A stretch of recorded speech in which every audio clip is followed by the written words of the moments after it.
नमस्कार. मी भाऊ तोरसेकर. तुम्ही बघत आहात प्रतिपक्ष. मित्रांनो, आज मी बोलतोय त्यानंतर अवघे 2-2.5 दिवस निवडणुकीच्या प्रचारासाठी उरले आणि त्यामुळे बाकीच्या इतर गोष्टींपेक्षा माझ्या डोक्यात आज असं आलं की काही उमेदवारांविषयी बोललं पाहिजे. आपलं मन जे आहे ते मोकळं केलं पाहिजे. अनेकदा असं असतं की निवडणुका लढवल्या जातात, आघाड्या, युत्या निवडणुका लढवतात, राजकीय पक्ष निवडणुका लढवतात, उमेदवार निवडणुका लढवतात. पण या निवडणुका त्यांच्या त्यांच्या तात्कालीन करण्यासाठी असल्या तरी अशा निवडणुकांमध्ये पुढल्या निवडणुकांची बीजपेरणी होत असते. आणि त्यामुळे काही निवडणुका ज्यांचं आपण आकलन किंवा विश्लेषण करत असतो त्याकडे ठराविक उमेदवार आणि त्यांचा विजय किंवा पराभव याचा परिणाम पुढच्या निवडणुकीवर कसा होईल या दृष्टीने विचार करणं, विश्लेषण करणं अगत्याचं असतं. मी तुम्हाला एक उदाहरण सांगतो.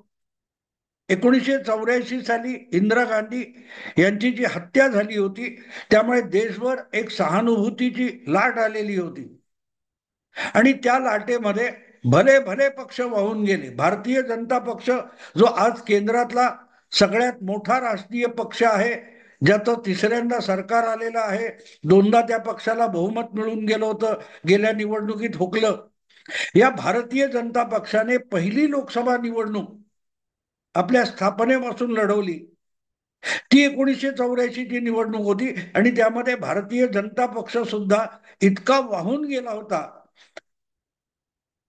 की 543 सदस्यांच्या सभागृहामध्ये भाजपचे अवघे 2 खासदार निवडून आले होते. आणि तो सुद्धा एक गुजरात मधला आणि दुसरा आंध्र प्रदेशातला होता. आणि म्हणून आंध्र प्रदेशातला जो निवडून आलेला भाजपा खासदार होता तो सुद्धा भाजपचा म्हणता येत नाही, कारण एन टी राव यांच्या लाटेमुळे तो आघाडीच्या जागा वाटपामुळे निवडून आला होता. तुलनेने भाजपचा अवघा एक खासदार निवडून आला होता. आणि त्या पार्श्वभूमीवर मुंबई सारख्या महानगरामध्ये सगळ्या पक्षांची धुलाई करून जवळजवळ महाराष्ट्रातल्या सगळ्या जागा जिंकणाऱ्या काँग्रेस पक्षाला दक्षिण मध्य मुंबईमध्ये दारुण पराभव पत्करावा लागला होता.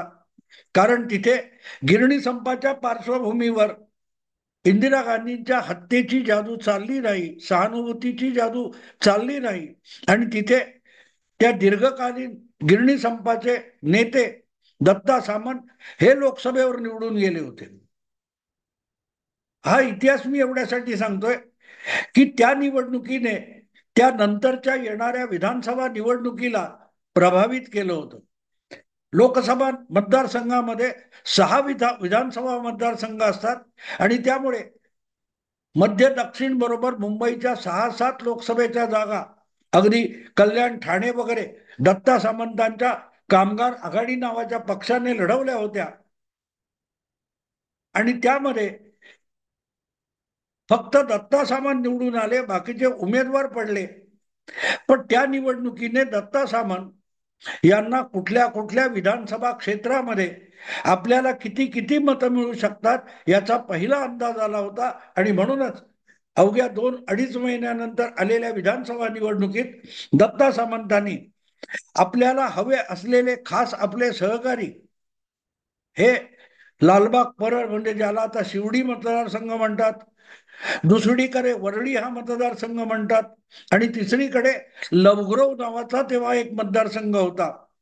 या 3 मतदारसंघात आपले अगदी विश्वासू सहकारी उभे केले आणि पुढल्या 2.5 महिन्यानंतरच्या विधानसभा निवडणुकीत ते तिघेही विधानसभेत पोहोचले होते. आणि त्याचं बीजरोपण जे होतं ते लोकसभा निवडणुकीत झालं होतं.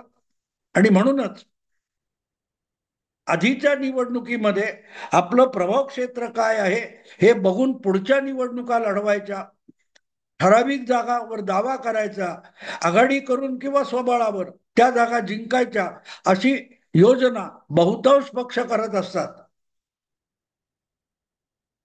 आणि म्हणून आत्ता ज्या निवडणुका होत आहेत लोकसभेनंतरच्या, त्यालाही जे उमेदवार उभे करण्यात आलेत, वेगवेगळ्या पक्षांनी दावे केलेत, आपले उमेदवार उभे केलेत, काही ठिकाणी बंडखोरी सुद्धा झालेली आहे, हे सगळं होऊ शकलं याचं कारण त्याचा जो आधार आहे, की कुठे कोणाची किती मतं, कुठला कोणाचा बालेकिल्ला, हे लोकसभा निवडणुकीच्या मतांवर ठरलेलं आहे.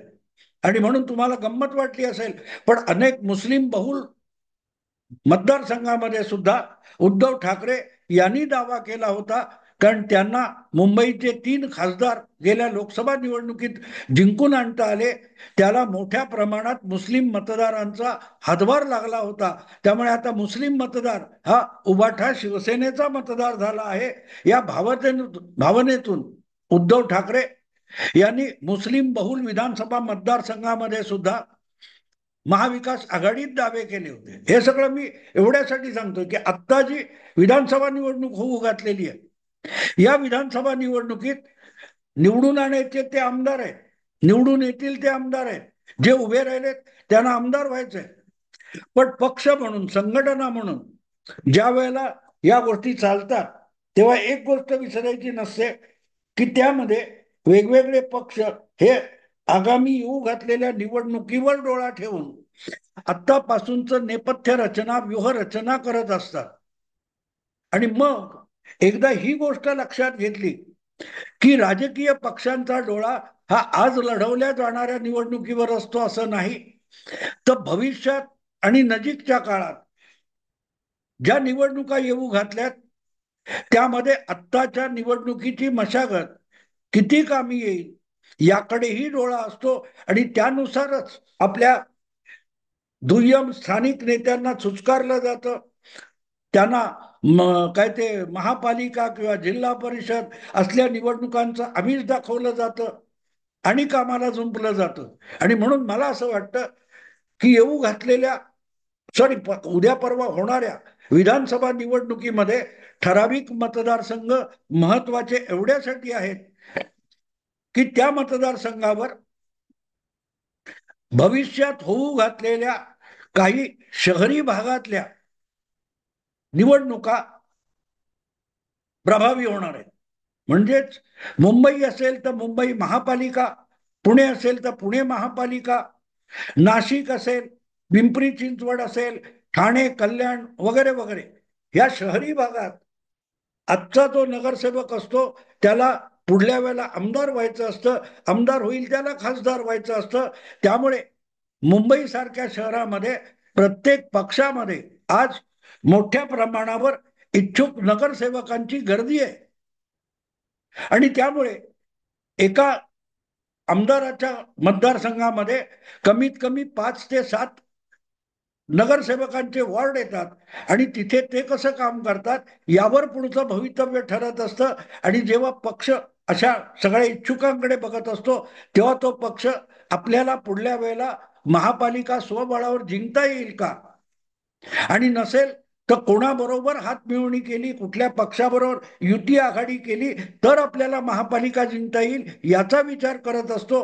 आणि म्हणून त्याच दृष्टीने आज होत असलेल्या विधानसभा निवडणुकीच्या रिंगणात जे उमेदवार उतरलेले आहेत, त्यांचं आणि त्यांच्या भवितव्याचं आकलन महापालिका निवडणुकीच्या निमित्ताने झालं पाहिजे असं मला वाटतं. आणि म्हणून मी मुंबई आणि पुण्यातल्या भाजपच्या काही हुकमी जिंकू शकणाऱ्या उमेदवारांविषयी थोडं विवेचन करणार आहे.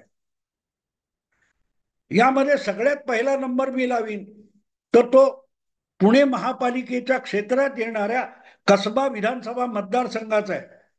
तुम्हाला माहिती आहे की कसबा मतदारसंघ हा दीर्घकाळ गिरीश बापट या भाजपच्या नेत्याने जिंकलेला होता. आणि 2019 मध्ये तिथून गिरीश बापट लोकसभेवर निवडून गेले. त्याच्या आधी हा मतदारसंघ भाजपकडे होता. पण गेल्या 19च्या विधानसभा निवडणुकीत तिथून मुक्ता टिळक या भाजपच्या आमदार झाल्या.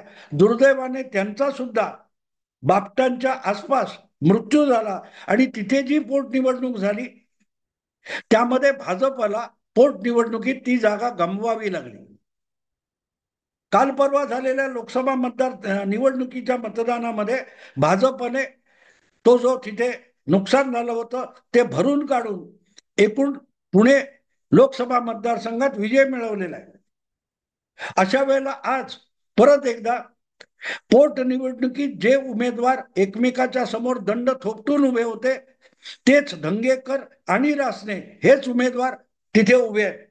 त्यापैकी गंमत अशी आहे की कसबा पोटनिवडणूक जिंकल्यामुळे धंगेकर हे जे काँग्रेसचे उमेदवार होते, आमदार होते अल्पकाळासाठी, ते इतके हुशारले होते की कसबामध्ये होतं तेच पुणे लोकसभेत होतं, म्हणून त्यांनी हट्टाने काँग्रेस पक्षाकडून लोकसभेची जागा मिळवली होती, पण त्यांचा अक्षरशः मतदानामध्ये धुव्वा उडाला. पुणे लोकसभा मतदारसंघ भारतीय जनता पक्षाचे मुरलीधर मोहोळ यांनी निर्विवाद प्रचंड बहुमताने जिंकला. पण तरी एक गोष्ट लक्षात घेतली पाहिजे की या मतदारसंघामध्ये लोकसभा जिंकली तरीही कसबा मतदारसंघ विधानसभेचा आहे, तो पोटनिवडणुकीत भाजप हरलेला आहे आणि त्याची वेगवेगळी कारण आहेत. मग ब्राह्मणांचा की काय वगैरे वगैरे, त्या वादात मी कुठच्याही जातीय राजकारणावर कधीही विवेचन करत नाही, कारण जातीय मतांवर निवडणूक जिंकली जाते किंवा हरली जाते याच्यावर माझा बिलकुल विश्वास नाही. आणि म्हणून आज जर परत एकदा लोकसभेत पराभूत झालेले आणि पोटनिवडणूक जिंकलेले धंगेकर हे कसबा विधानसभा क्षेत्रात निवडणूक लढवत असतील तर त्यांच्याकडून पोटनिवडणुकीत पराभूत झालेले भाजपचे रासने हे उमेदवार आहेत, ते जिंकणं मला महत्वाचं वाटतं. हे फक्त रासने किंवा भाजप किंवा मुरलीधर मोहोळ यांच्यासाठी रासने यांचा विजय महत्वाचा नाहीये. लोकसभेची आकडेवारी बघितली तर ती जागा भाजपने सहज जिंकली पाहिजे असं म्हणता येईल, पण तसं बघितलं तर दीर्घकाळ तो मतदारसंघ भाजपकडे असताना सुद्धा पोटनिवडणुकीत भाजपला तिथे पराभव सोसावा लागला आणि त्याचं कारण अंतर्गत धुसफूस होती. या पार्श्वभूमीवर जेव्हा आज मी बघतो तेव्हा मला असं वाटतं की रासने ही व्यक्ती महत्वाची नाही, कसबा हा एक मतदारसंघ महत्वाचा नाही. माझ्या मते पुणे महापालिकेच्या निवडणुकीच्या दृष्टीने कसबा हा मतदारसंघ अतिशय महत्वाचा आहे आणि म्हणूनच या कसबा मतदारसंघातून जे महापालिकेसाठी इच्छुक असतील अशा भाजपचे कार्यकर्ते आणि स्थानिक नेते यांच्यासाठी या विधानसभेत कसबा मतदारसंघ भाजपने चांगल्या मताधिक्याने जिंकणं आवश्यक आहे. अर्थात त्यासाठी लोकसभेत एवढं मोठं मतदान झालं, एवढ्या जागा काय ते एवढं मताधिक्य होतं हे आकडे सांगून उपयोग नाही. प्रत्येक निवडणूक वेगवेगळी असते आणि म्हणूनच रासने यांना कसबा मतदारसंघातून यशस्वी करणं हे भाजपच्या कार्यकर्त्यांसाठी आणि महापालिकेसाठी इच्छुक असलेल्या स्थानिक नेत्यांसाठी अतिशय महत्वाची बाब आहे. अतिशय महत्वाची बाब आहे. तुम्ही लोकसभेला मुरलीधर मोहोळ यांना मताधिक्य मिळवून दिलं त्याबद्दल तुमची पाठ थोपटली गेलेली आहे, पण गंमत अशी असते की एक पाऊल चुकलं पायरी उतरताना तरी घसरगुंडी सुरू होते. ती घसरगुंडी पोटनिवडणुकीत झाली होती. पराभव रासने यांचा झालेला नव्हता, तर रासने यांना उमेदवारी देणाऱ्या भारतीय जनता पक्षाचा पराभव झाला होता आणि पर्यायाने भारतीय जनता पक्षाचं पाठराखण करणारा जो जो मतदार, जो जो कार्यकर्ता आणि जो जो इच्छुक कसबा मतदारसंघात आहे त्या प्रत्येकाचा पराभव हा रासनेंचा पराभव होता. आणि म्हणून मला असं वाटतं की पुन्हा एकदा पुणे महापालिका जिंकायची असेल तर रासने यांचा विजय पुण्यातील भाजपवाल्यांसाठी अत्यंत अगत्याचा आहे. एक गोष्ट साफ आहे की मुरलीधर मोहोळ यांनी ती जागा जिंकली, त्यांचा केंद्रीय मंत्रिमंडळात त्यांची वर्णी सुद्धा लागली. हा सगळा पुण्यासाठी अभिमानाचा विषय असला तरीही जिथे आपण चुकलो ती चूक सावरणं आवश्यक असतं. एक पायरी घसरल्यानंतर तुम्ही सावरलात तर तुमचं गडगडत खाली जाणं आवरता येत असतं. आणि म्हणून मला असं वाटतं की भाजपच्या अंतर्गत जे जी काही धुसफूस असेल ती विसरून पक्षांतर्गत सगळ्या लहान मोठ्या गटांनी, नेत्यांनी, इच्छुकांनी रासने यांचा विजय हा आपला वैयक्तिक विजय आहे. आणि त्यापेक्षाही नजीकच्या काळात होणाऱ्या ज्या महापालिका निवडणुका आहेत त्यामध्ये आपापल्या वॉर्डमध्ये मताधिक्य आपल्याला मिळवलं पाहिजे. आणि त्या मताधिक्याची प्रारंभिक चाचणी म्हणून विधानसभा निवडणुकीकडे बघून रासने यांना प्रचंड मताधिक्याने विजयी करून दाखवलं पाहिजे. एकदा तुम्ही रासने यांना विजयी केलं आणि त्यांचं मताधिक्य प्रत्येक वॉर्डातून अधिक असेल तर त्याला मग कोथरूड मधल्या चंद्रकांत दादा पाटील यांच्या मताधिक्याची जोड मिळते. पण कोथरूड मध्ये परत एकट्या चंद्रकांत दादांचा विजय असता कामा नये. तिथे एकेका वॉर्ड मधल्या भारतीय जनता पक्षाच्या इच्छुक उमेदवारासाठी ही कसोटी असेल की आपल्याला पुढची महापालिका जिंकायची आहे. आणि पुढची महापालिका जिंकायची असेल तर अधिकाधिक वॉर्डमध्ये प्रत्येक इच्छुकाने आपली सगळी ताकद पणाला लावली पाहिजे. तिथे बघायचं नाही की चंद्रकांत दादा जिंकणार की रासने जिंकणार. हे पक्षाचे प्रतिनिधी आहेत, पक्षाचे उमेदवार आहेत. आणि म्हणून जितकं कोथरूड अर्थात लोकसभेला देखील कोथरूडमध्ये प्रचंड मोठं मताधिक्य आहे आणि चंद्रकांत दादा आता सुद्धा सहजगत्या निवडून येणार आहेत. पण चंद्रकांत दादांचा एकट्याचा विजय हा महापालिकेसाठी पुरेसा नसतो.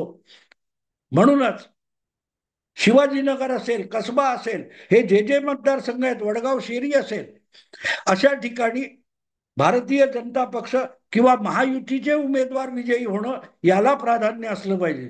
जेव्हा निर्णायक लढाई असते ही निर्णायक, मला असं वाटतं की लोकसभेमध्ये भाजपचं बहुमत गमावल्यानंतर सगळ्यात मोठी निर्णायक लढाई ही जशी हरियाणामध्ये अटीतटीची झाली आणि भाजप आता संपला म्हणणाऱ्यांना हरियाणाच्या मतदाराने सणसणीत चपराक हाणली. ती संधी प्रामुख्याने कसबा विधानसभा मतदारसंघातल्या लोकांना आहे. आणि हे झालेलं आहे. तुम्हाला सांगतो की 2017 नंतर गोरखपूर आणि फुलपूर या दोन उत्तर प्रदेशच्या लोकसभा मतदारसंघामध्ये भाजपचे उमेदवार पोटनिवडणुकीत पराभूत झाले होते. पण 2019च्या सार्वत्रिक निवडणुकीत त्या दोन्ही जागी प्रचंड मताधिक्याने भाजपचे उमेदवार लोकसभेत निवडून आले. झालेली चूक दुरुस्त करता येत असते आणि ती वेळीच करणं अगत्याचं असतं. म्हणूनच रासने यांचा विजय हा रासने नावाच्या व्यक्तीचा म्हणून बघता कामा नये.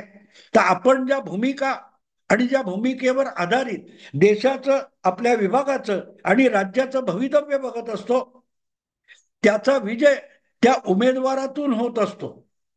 आणि म्हणून मला असं वाटतं की रासने हा जो उमेदवार आहे कसबा मधला तितकाच विजयी झाला पाहिजे जितके कोथरूड मधून चंद्रकांत दादा विजयी होणार आहेत. चंद्रकांत दादांचं यश नक्की आहे. आणि इव्हन मला असं वाटतं की लोकसभेच्या आकडेवारीवर नजर टाकली तर रासने सुद्धा विजयी होणार आहेत. पण रासने विजयी तेव्हा होतील जेव्हा लोकसभेच्या निवडणुकीत मताधिक्य देणारा एक एक मतदार कंबर कसून मैदानात आला होता तसा तो विधानसभेला उतरला तरच तो विजय होईल. आणि त्यासाठी त्यातून खऱ्या अर्थाने मुक्ता टिळक असतील, गिरीश बापट असतील किंवा आजवर तो मतदारसंघ भाजपसाठी किंवा जनसंघासाठी बांधणाऱ्या हजारो हयात आणि दिवंगत कार्यकर्त्यांसाठी ते आभार प्रदर्शन असेल. रासने यांचा विजय म्हणून मला महत्वाचा वाटतो. एक उमेदवार फार दुय्यम असतो, त्यापेक्षा त्याच्या मागे उभी असलेली संघटना, राबणारे कार्यकर्ते आणि पक्षाची भूमिका याला प्राधान्य असलं पाहिजे. उलट त्या व्यक्तीला, त्याच्या जातीला, त्याच्या समाजाला, त्याच्या भाषेला जेव्हा तुम्ही प्राधान्य देता तेव्हा तुम्ही आपल्याच भूमिकेचा आणि विचारांचा पराभव करत असता.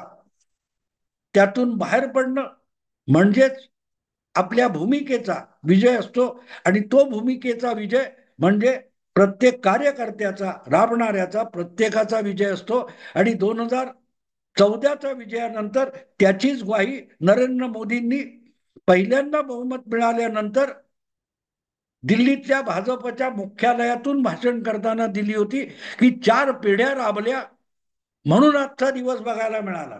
तेव्हा मित्रांनो, प्रामुख्याने कसबा आणि पुण्याच्या मतदारांना मी आवाहन करीन, की जो जो भाजपचा विचाराचा असेल त्यांनी ही निवडणूक ही आपली व्यक्तिगत प्रतिष्ठेची बाब समजून मैदानात आलं पाहिजे.